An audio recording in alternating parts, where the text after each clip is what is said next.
ADN Podcast. ADN Podcast. Voces con contenido.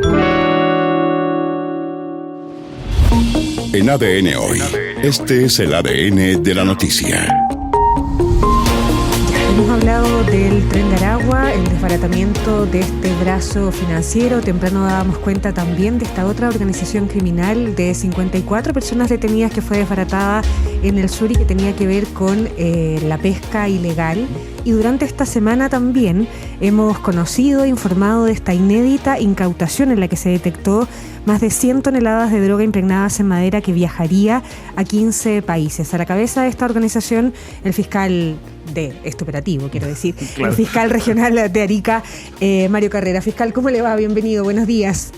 Hola, muy buenos días, muchas gracias por la invitación. Gracias, fiscal, por acompañarnos. Bueno, hemos detallado acá en ADN el operativo que involucró no solo a la Fiscalía, sino que también a la Policía Marítima, a todo el sistema de aduanas, respecto de la incautación de estas más de 100 toneladas de droga. Ya vamos a entrar en los detalles de todo aquello, pero le quiero comentar brevemente. Esto ha generado también inmediato impacto en Bolivia.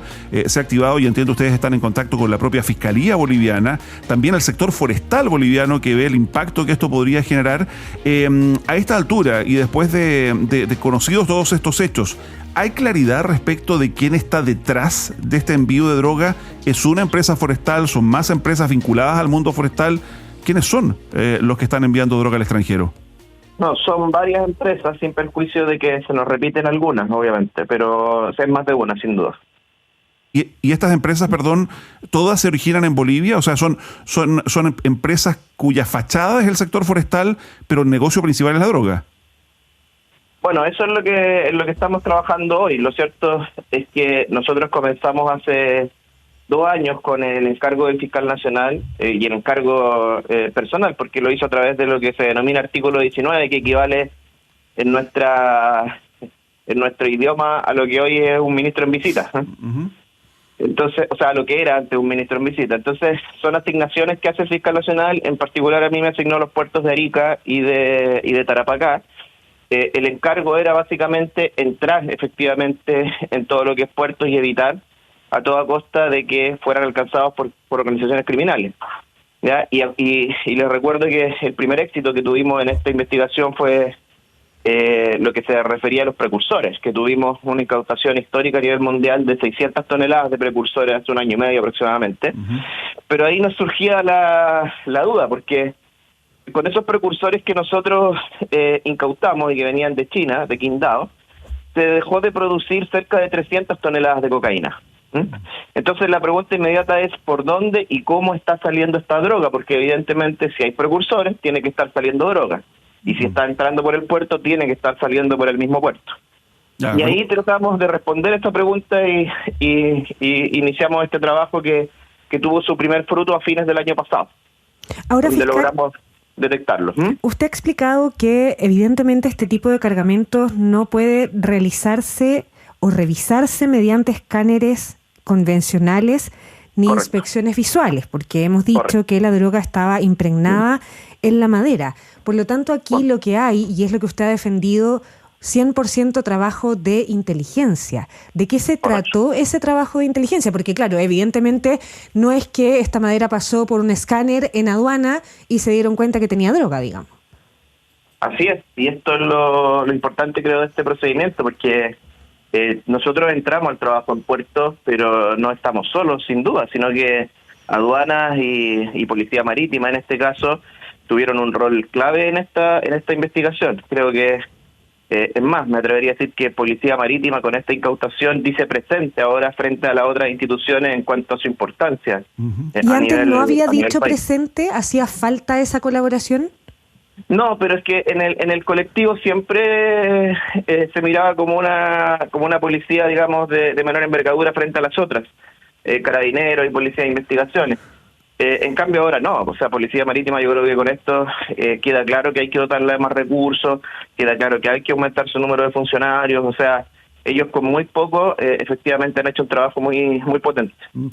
¿Cuál ha sido la colaboración o cuán eficaz ha sido la colaboración con las autoridades bolivianas? Sabemos de todo hay un nuevo gobierno, digamos, y han tenido además una serie de protestas en el último tiempo, pero esto es un trabajo de mucho más tiempo, digamos, de meses, eventualmente de años.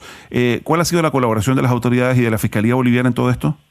Bueno, sí, cuando tuvimos la causa con los precursores, ahí comenzamos efectivamente a hacer lo que se llama equipos conjuntos de investigación. En esos equipos conjuntos de investigación participan también fiscales de Bolivia, y de hecho se han practicado a partir de esa causa detenciones en ese país. Se han activado también causas por lavado también en ese país, pero ahí nosotros siempre actuamos un poco como entregándoles información y tratando de colaborar en esa etapa para que el trabajo sea completo.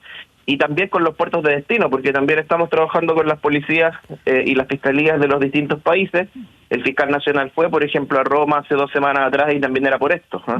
Porque había efectivamente también un parte de la droga que iba a ese país. Entonces, esto hay varios partícipes, por así decirlo, en torno a quienes ejecutamos la investigación. Claro, o sea, no solo el que envía, no solo el que envía la droga, sino que también el que la recibe, digamos. O sea, así como se impregna la madera, habrá en destino alguien que la desimpregna, no sé si es el término, digamos, para obtener la droga que luego se revende. En el caso de quienes transportaron esta droga, ¿son parte de la red? ¿Son parte inocente, digamos? ¿No sabían lo que estaban llevando? ¿Cuántas personas podría haber involucrado en todo esto? Claro, es que esto opera en torno al Tratado de Libre Tránsito, por lo tanto no hay ni chilenos ni empresas chilenas que participen, bajo ningún aspecto. No son camiones chilenos, no hay patentes chilenas, sino que simplemente por el Tratado de Libre Tránsito, que tenemos desde el año 1904, esta carga pasa solamente por nuestro país, ¿ya?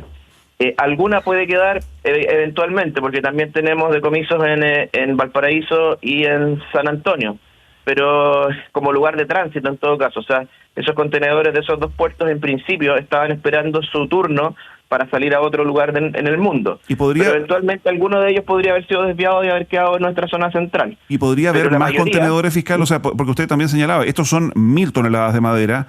Se estima que cerca del 10% de esa madera está impregnada o sea, que de ese peso, el 10% es droga, o sea, por eso se habla de 100 toneladas de droga, pero podría ser mucho más. ¿Y podría haber más cargamentos?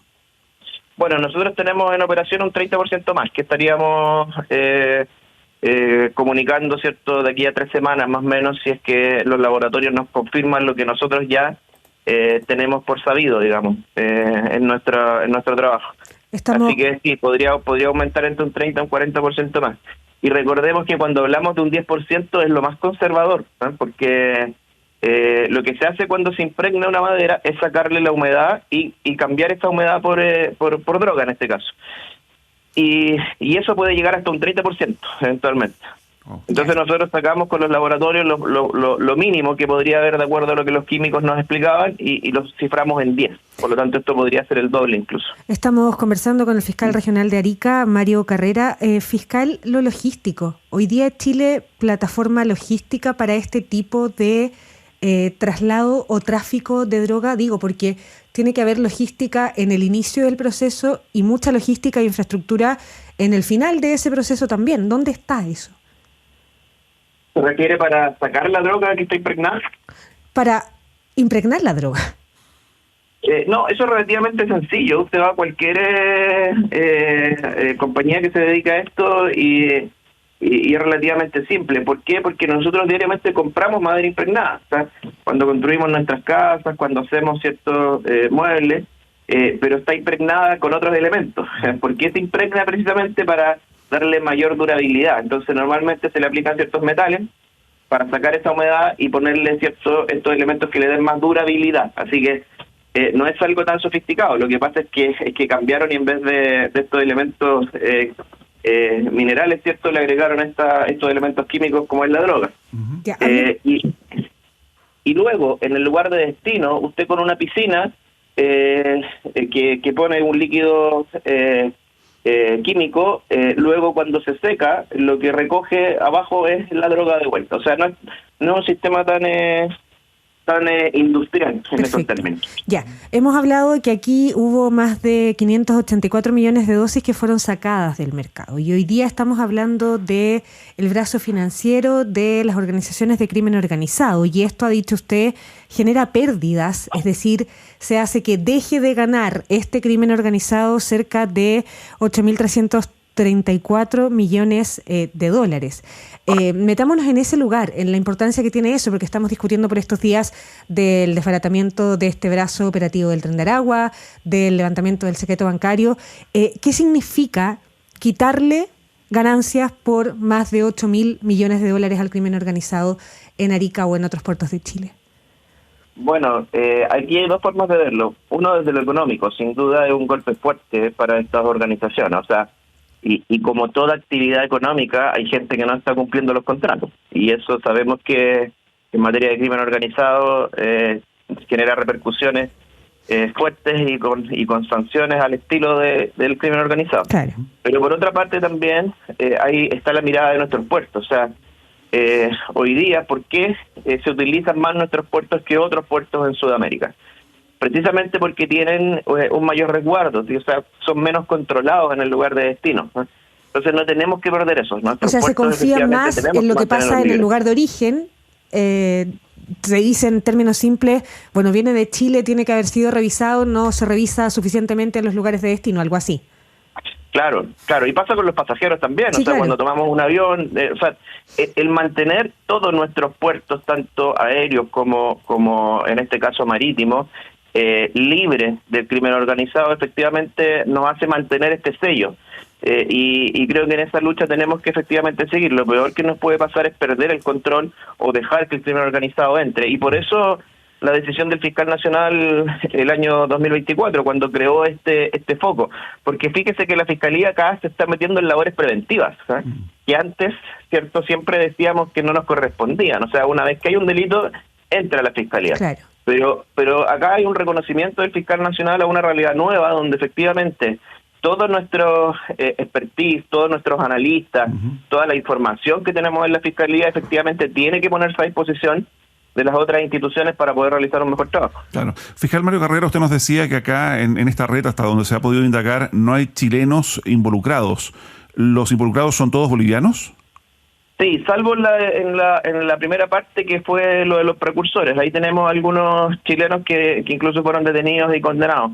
¿Por qué tenemos chilenos ahí? Porque también desviaron droga, como había un fuerte control en el puerto de Arica, lo desviaron al puerto de Iquique. Como el puerto de Iquique no está asociado al Tratado de Libre Tránsito, necesariamente tenía que haber intervención de agencias de aduanas o de operadores chilenos para desembarcar esa droga y luego despacharla, esos precursores, y luego despacharlos a Bolivia. Yeah. Ellos fueron individualizados y condenados. Ya. Ahora, dentro de esta red, ¿hay alguna estimación de cuántas personas podrían estar involucradas? Porque usted ya decía, podría ser más de una empresa la que produce y exporta esta droga. Están los transportistas que evidentemente la llevan al puerto. Luego están las personas que lo reciben. Entiendo que parte importante de este cargamento estaba destinado a Alemania. Usted nos habla de Italia. También parte de ello iba destinado a Estados Unidos, entiendo. Sí, Estados Unidos, Europa, Oceanía. Ahí están los principales puntos. ¿Cuánta gente podría estar involucrada? No, ahí no me atrevería a dar un número, pero sin lugar a dudas, dado las cantidades y los montos involucrados, no me cabe duda que mucha gente. Y si agregamos a eso la distribución hasta el consumidor final, claro, hay todo un circuito económico alrededor de esto muy fuerte, muy potente. De ahí se llega al cálculo de 8.000 millones de dólares. ¿De eso estamos hablando? Si es que esta droga, digamos, llegara al mercado. Sí, esas son las estimaciones de los analistas, pero también muy conservadoras, porque varía mucho según el lugar de destino. O sea, hay un costo, digamos, en un país determinado y otro muy diferente, a veces multiplicado hasta por 10, en otro destino. Entonces, los costos son, esos 8.000 millones podrían estar multiplicados efectivamente por más de una vez. Perdón, ¿y qué le dicen sus colegas bolivianos? Porque cuando estamos hablando de impregnar madera con droga, usted estima de manera conservadora que podrían ser 100 toneladas de droga. ¿Esa droga se produce en algún lado?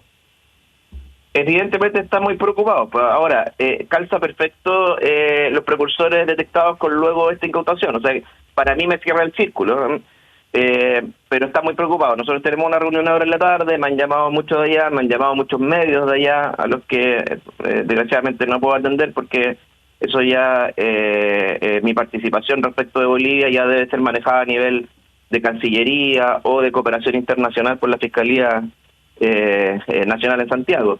Sin perjuicio de ello, los equipos conjuntos de investigación sí estamos trabajando directamente con fiscales de Bolivia, a los cuales les traspasamos la información. Hoy día mismo tenemos otra reunión para que ellos activen las investigaciones por lavado de dinero y también por vayan a cada uno de estos lugares y verifiquen efectivamente si hay o no producción de droga en esos puntos. Fiscal Mario Carrera, hemos hablado varias veces con usted a propósito del crimen organizado en una región compleja, que es una región fronteriza, y yo quería preguntarle por el tema del levantamiento del secreto bancario en medio de una discusión política que apunta a que esto sea a propósito de una disposición de la Unidad de Análisis Financiero.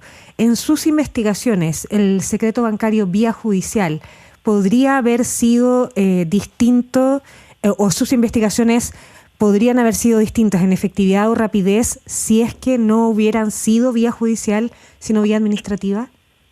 Bueno, creo que ahí el fiscal nacional ha sido bastante claro. El problema de las solicitudes judiciales es que vienen después de una investigación.